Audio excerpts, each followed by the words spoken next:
যারা আন্দোলনকারী ছিলেন, সক্রিয় আন্দোলনকারী, এবং যারা বর্তমান সময়ে আন্দোলন করার পর তারা নিজেদের শিক্ষা জীবনে ব্যস্ত হয়ে গেছেন, তাদের ওপর যে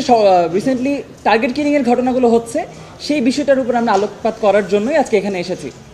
আমার সাথে পুসাবের প্রতিনিধিরা আছেন এবং আমাদের আরও বেশ কিছু প্রাইভেট ইউনিভার্সিটির প্রতিনিধিরা আলাদাভাবে এসেছেন। আমরা যে বিষয়টার উপরে মূলত আলোকপাত করতে চাই সেটা হচ্ছে, আপনারা জানেন বাংলাদেশ ছাত্রলীগ একটি নিষিদ্ধ সংগঠন এবং তারা গণহত্যার দায়ে অভিযুক্ত, তাদের প্যারেন্ট অর্গানাইজেশন আওয়ামী লীগ সহ। তাদের এমন একটা গণহত্যার দায় মাথায় নিয়েও তারা প্রতিনিয়ত তাদের ফেসবুক পেজ এবং তাদের যারা পরিচিত মুখ আছে তাদের ব্যক্তিগত প্রোফাইল ব্যবহার করে, সাইবার স্পেসকে ব্যবহার করে জঙ্গিবাদমূলক উস্কানি দিয়ে আসছে। তারা প্রকাশ্যে দাবি করছে জয় বাংলার লড়াই বলে তারা বাংলাদেশে একটা গেরিলা যুদ্ধ শুরু করতে চায় এবং যারা আন্দোলনে ছিল তাদেরকে তারা আক্রমণ করবে বলে প্রচ্ছন্ন হুমকিও প্রদান করা হচ্ছে। আপনারা জানেন যে যার যার অবস্থান থেকে পালাও বলে খ্যাত যে লোকটার স্ট্যাটাস ভাইরাল হয়েছিল, সেই রনি সাহেব রিসেন্টলি আরেকটা স্ট্যাটাস দিয়েছে যে আমরা নাকি গেরিলা যুদ্ধ দেখি নাই, তারা গেরিলা যুদ্ধ বাংলাদেশে ফেরত নিয়ে চলে আসবে। এই ধরনের হুমকি স্বাধীন দেশে একটা আইনের শাসন যে দেশে আছে সেই দেশে বসে পলাতক নেতাদের এমন হুমকি জঙ্গিবাদের স্বরূপ কেন হবে না, সেই প্রশ্ন আমরা জাতির সামনে করতে চাই। পাশাপাশি আমি বিউপির থেকে প্রতিনিধি আছি, আমাদের সাকিব ভাইকে তার বাসা গাজীপুরে চাঁদাবাজির অজুহাত দিয়ে তার কাছে বাসায় আসে ছাত্রলীগের সন্ত্রাসীরা, এবং তিনি যখন চাঁদা দিতে অস্বীকার করেন এলাকার যত ক্যাডার আছে তাদেরকে তারা একসাথে করে এবং তাকে অবরুদ্ধ করে তাকে কুপিয়ে হত্যা করার চেষ্টা করা হয়। তিনি মসজিদে পালিয়ে বাঁচার চেষ্টা করেন এবং তাকে বাঁচাতে গিয়ে তার চাচা আহত হন এবং পরবর্তীতে তিনি হাতে কোপ খান। এবং এই ধরনের ঘটনা প্রতিনিয়ত আসছে বলে আমরা দেখতে পাচ্ছি এবং আমরা খুবই কনসার্ন যে আসলে আমাদের নিরাপত্তার বিষয়টা কি রাষ্ট্র নিশ্চিত করতে পারছে কি পারছে না। কারণ ছাত্রলীগের যে ক্যাডাররা, হিটম্যান খ্যাত ক্যাডাররা, যারা হচ্ছে তৃণমূল পর্যায়ে আমাদের উপর আন্দোলন চলাকালীন সময়ে আক্রমণ করেছে, গুলি করেছে, তারা এখনও 5টা মাস তারা ঘুরে বেড়াচ্ছে, ফ্রি ঘুরে বেড়াচ্ছে এবং তাদের মধ্যে বিন্দুমাত্র অপরাধবোধ তো নেই। ছাত্রলীগের যে ব্যক্তিগত অফিসিয়াল ফেসবুক গ্রুপগুলো আছে সেখানে এই টার্গেট কিলিংয়ের শিক্ষার্থীদের লাশের ছবি দিয়ে তারা বলছে আলহামদুলিল্লাহ আলহামদুলিল্লাহ আলহামদুলিল্লাহ। এই ধরনের ঘটনার সুষ্ঠু একটা বিচার করতে হবে এবং আমরা এই জন্য ট্রাইব্যুনালের দ্বারস্থ হয়েছি, কারণ আমরা যারা আন্দোলনকারী আছি তারা গণহত্যার মামলার সাক্ষী এবং সাক্ষীদের এবং ভিকটিমদের নিরাপত্তা দেওয়ার জন্য বাংলাদেশে আইন আছে এবং সেই আইনের ব্যবস্থার প্রতি সম্মান রেখেই আমরা আদালতের দ্বারস্থ হয়েছি। তো আপনারা বিগত কয়েকদিন থেকে লক্ষ্য করেছেন যে আমাদের বিশেষত প্রাইভেট বিশ্ববিদ্যালয়ের শিক্ষার্থীদের উপর টার্গেট কিলিং করে হত্যা করা হচ্ছে।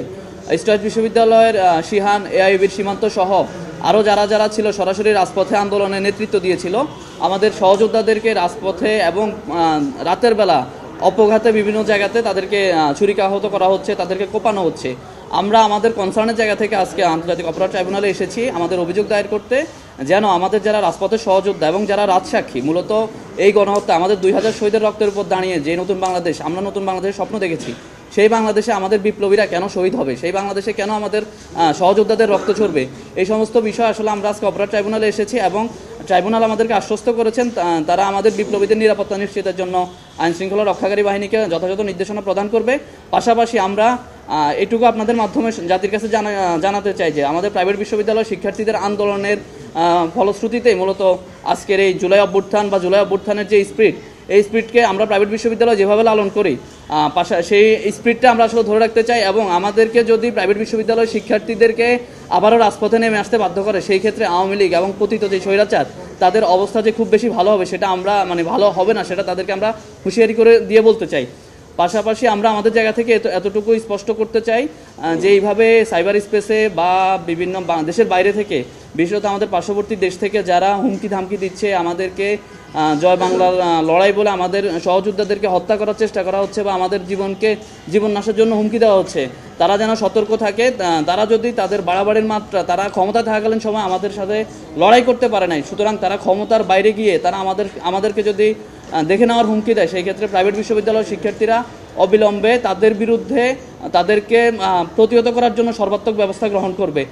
এতটুকু আমরা আমাদের প্রাইভেট বিশ্ববিদ্যালয়ের জায়গা থেকে স্পষ্ট করে বলে দিতে চাই এবং যেহেতু আমাদের মাননীয় ট্রাইব্যুনাল আমাদেরকে আশ্বস্ত করেছেন যে আমাদের বিপ্লবীদের নিরাপত্তা নিশ্চিতের জন্য তারা কাজ করবেন, এবং পাশাপাশি আমরা আমাদের স্বরাষ্ট্র মন্ত্রণালয়কে আহ্বান জানাতে চাই অবিলম্বে যাদেরকে হত্যা করা হয়েছে, যাদের উপর হামলা করা হয়েছে, তাদেরকে যেন অবিলম্বে আইনের আওতায় নিয়ে আসে এবং যারা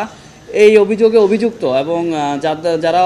নিষিদ্ধ সংগঠন ছাত্রলীগ এবং ছাত্রলীগের দোসর তাদেরকে যেন সন্ত্রাস বিরোধী আইনে অবিলম্বে গ্রেপ্তার করা হয়, তা না হলে